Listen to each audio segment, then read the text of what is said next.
आज हम बात करने वाले हैं इंग्लिश ऑनर्स पार्ट थर्ड में अक्सर पूछे जाने वाले एक बहुत ही पॉपुलर पोएम जॉनसन। जी हाँ, आपको एग्जाम्स में कैसे पूछा जाएगा और कैसे जवाब देना है बहुत ही आसान भाषा में मैं आज बताने जा रहा हूँ। तो वीडियो को पूरा अंत तक देखिए और अगर समझ में आए, लगे काम का है तो लाइक करिए। ये प्रश्न कुछ ऐसे आता है, right a critical appreciation of poem Johnson. कहा जाएगा आपको इस पर एक क्रिटिकल एप्रिसिएशन लिखिए जॉनसन पे। तो जैसे मैं आज बताने वाला हूँ वैसे आप लिखेंगे, या आपको अगर कभी ऐसा पूछ दे जॉनसन का समरी, तब भी मैं जो बता रहा हूँ उसको आप लिखेंगे। कहने का मतलब यह है जॉनसन से संबंधित, बस इतना समझ में आ जाना चाहिए कि जॉनसन से संबंधित क्वेश्चन पूछा गया, जॉनसन से फिर संबंधित, तो आप आंख बंद करके मैं जो बता रहा हूँ वो लिखेंगे। चलिए शुरू करते हैं। जॉनसन क्या है? सबसे पहले समझिए जॉनसन वर्ड। जॉनसन का मतलब होता है ओल्ड एज से संबंधित।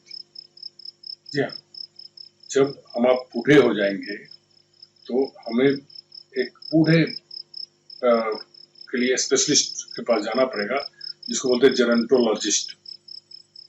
तो जेरोंटोलॉजिस्ट, तो जेरोन मतलब क्या हो गया?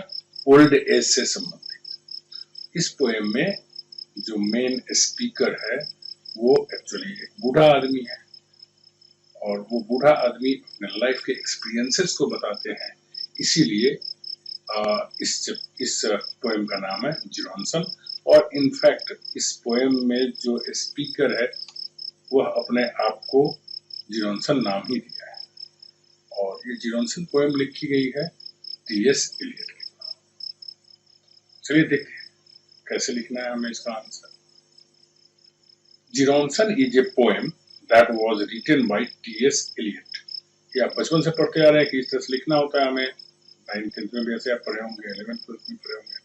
जॉनसन एक कविता है जो T.S. Eliot के द्वारा लिखी गई थी। T.S. Eliot कौन थे? ए फेमस मॉडर्निस्ट पोएट, एक प्रसिद्ध आधुनिक पोएट थे। और आपको मैं बता दूं कि ये पोएम लिखी गई 1920 में। ये 20वीं सदी के पोएम है, इसलिए मॉडर्न पोएम कहलाता है। जॉनसन जो पोएम है, the poem is quite complex and can be challenging to understand, but it offers a unique and thought provoking perspective on life and human existence. देखो, ये पोएम थोड़ा सा पेचीदा है। कॉम्प्लेक्स का मतलब होता है पेचीदा, तो ये कुछ पेचीदा है, थोड़ा समझना मुश्किल लगेगा, लेकिन हाँ, अगर आप इसको पढ़ेंगे तो थोड़ा अनोखा लगेगा, और ये थॉट प्रोवोकिंग है, अंदर से आपको जगाएगा, आपके विचारों को उभारेगा, और ये आपके दृष्टिकोण को क्लियर करेगा कि जिंदगी क्या है, मानव का अस्तित्व क्या है, मानव इस धरती पे क्यों आया हुआ है। ठीक है, तो जॉनसन नाम का व्यक्ति जो ओल्ड एज में आ गया हुआ है, वो अपने अतीत के बारे में जो कर पाया नहीं कर पाया, इस सब के बारे में बता करके और जिंदगी को समझाने की कोशिश किया है। हालांकि यह पोएम जॉनसन नाम का व्यक्ति मीन्स टी.एस. एलियट अपने ऊपर ले करके लिखी है, लेकिन इसका आशय पूरे दुनिया के लोगों से है। The poem explores the experiences and reflections of an elderly man।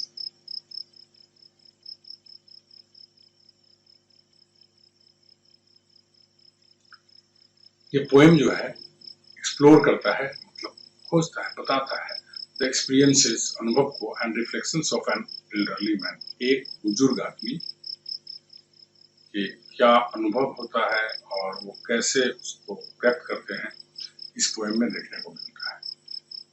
और उस व्यक्ति का, जो व्यक्ति एल्डरली मैन है, उस व्यक्ति को कहा गया है Johnson, who is grappling with the meaning and purpose of life. जो इस उधेड़ बुन में है,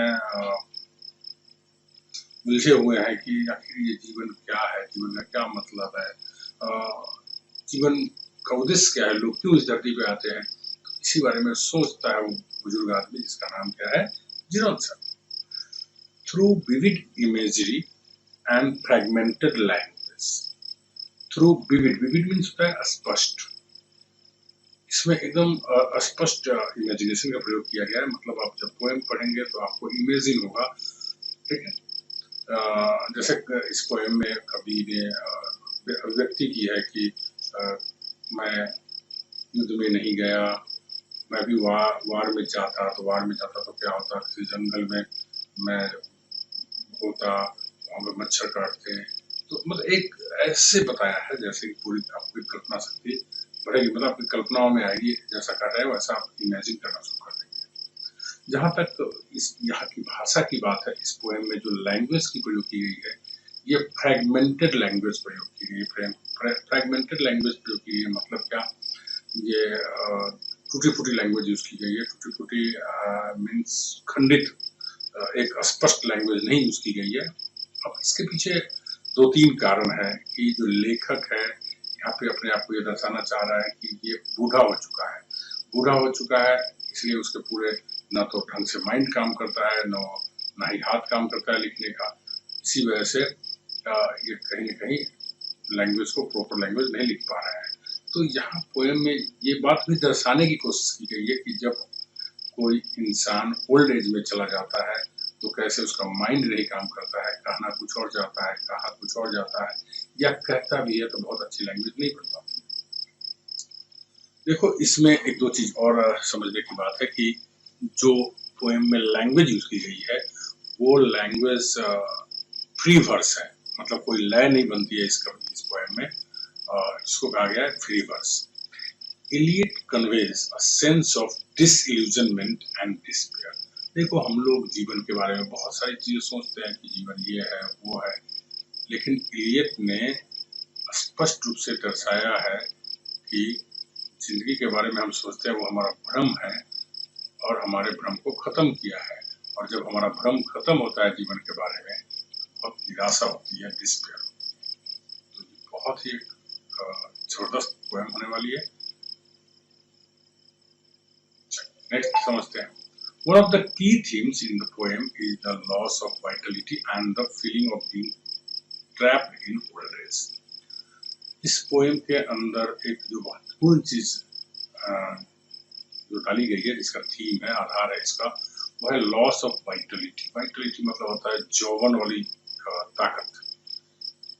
तो जब आप बूढ़ा हो जाते हैं तो जौवन जो रहता है, जो ताकत रहती है युवा अवस्था में, जो आपके अंदर जो ताकत होती है वो खत्म हो जाती है।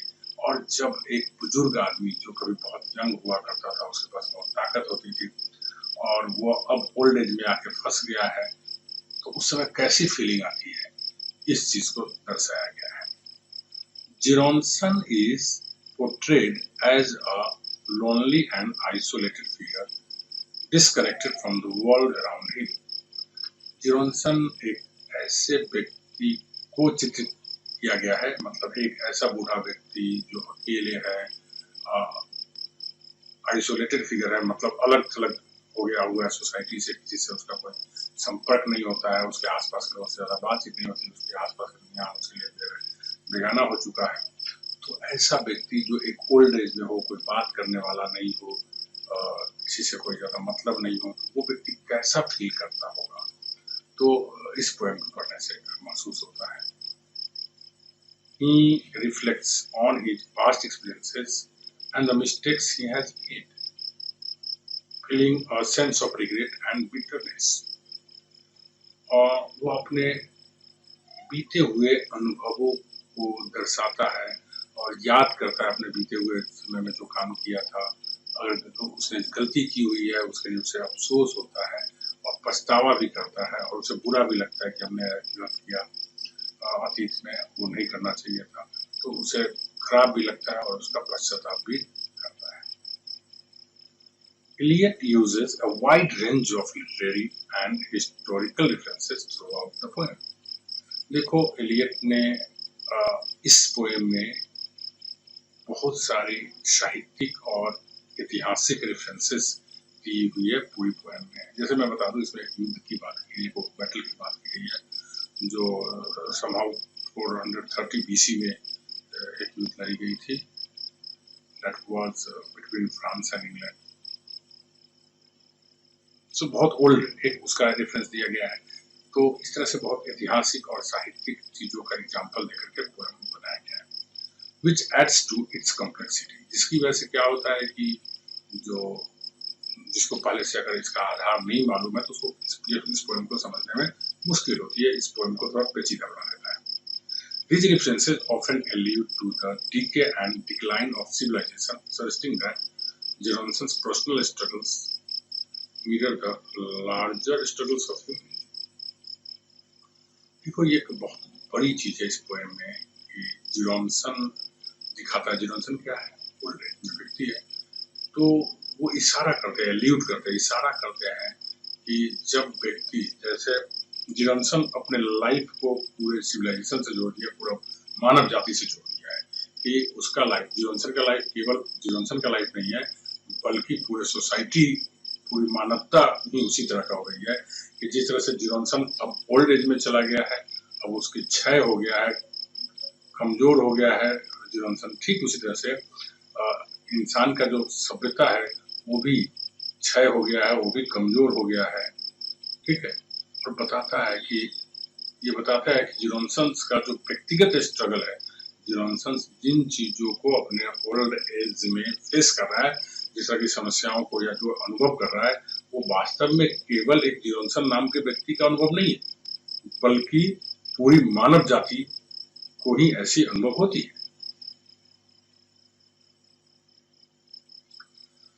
The language and structure of the poem can be challenging. जहाँ तक मैंने पहले ही बताया कि जहाँ तक इस पोएम की जो भाषा है और जो लिखने का जो बनावट है, जो मैंने कहा फ्री वर्स है, उसमें कहीं से कोई लय नहीं बनता है, तो ये थोड़ा सा समझना मुश्किल होता है, चैलेंजिंग होता है। As Eliot employs a stream of consciousness techniques and fragmented syntax, क्योंकि एलियट ने क्या किया हुआ है कि जब उनकी चेतना में जो बातें आई उसको उन्होंने एक धारा बनाकर लिख दी। उन्होंने इस बात का परवाह नहीं किया कि इसमें पोएम के लय आया कि नहीं आया, या पोएट्री का जो टूल्स है, डिवाइस है, लिटरेरी डिवाइस है, उसका प्रयोग हुआ कि नहीं हुआ, फ्री वर्स में इन्होंने लिख दिया। That is called stream of consciousness तकनीक का इन्होंने प्रयोग किया।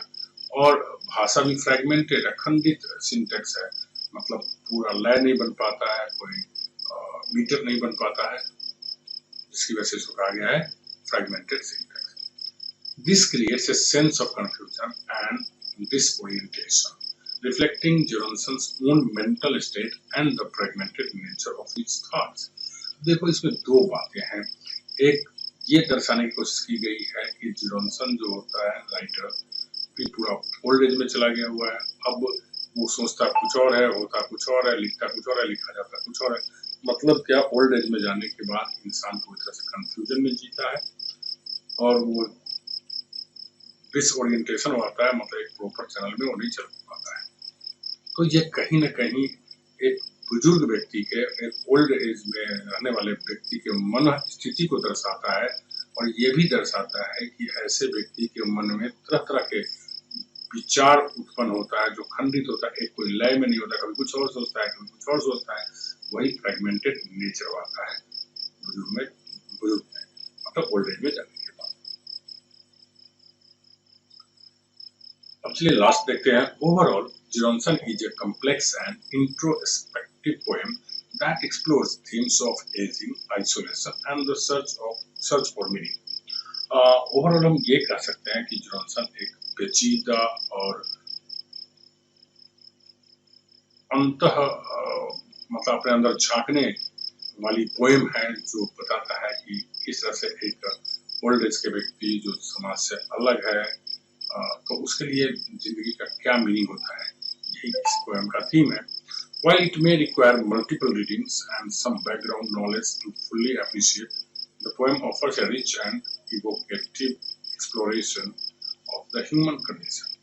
हालांकि इस पोएम को बार बार पढ़ने की जरूरत पड़ सकती है समझने के लिए, और इसको अच्छी तरह से नॉलेज और अच्छी तरह से इसकी व्याख्या करने के लिए, इसके बैकग्राउंड के बारे में कि किस आधार पर पोएम लिखा गया है, क्या है, सारी नॉलेज होनी चाहिए। हालांकि the poem offers A rich and evocative exploration of the human condition. हालांकि ये जो पोएम है बहुत ही समृद्ध और इसको पढ़ने से आपके मन के अंदर एक उद्वेदन होगा कि मानव स्थिति के बारे में और अधिक जान। Thanks a lot. इसको बार बार लिखकर प्रैक्टिस करें एंड होपफुली आपको ये हेल्पफुल लगेगा। अगर आपको ये हेल्पफुल लगा, आप चाहते हैं कि पार्ट 3 के सारे पोएम्स को इसी तरह से मैं बना कर दे दूँ, क्योंकि एग्जाम्स में आपको ऐसे लिखना है।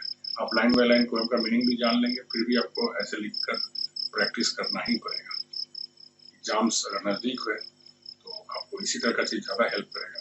अगर आपको लगता है कि ये आपके लिए हेल्पफुल है तो आप कमेंट करें, निश्चित रूप से सारे पोएम्स का डिटेल्स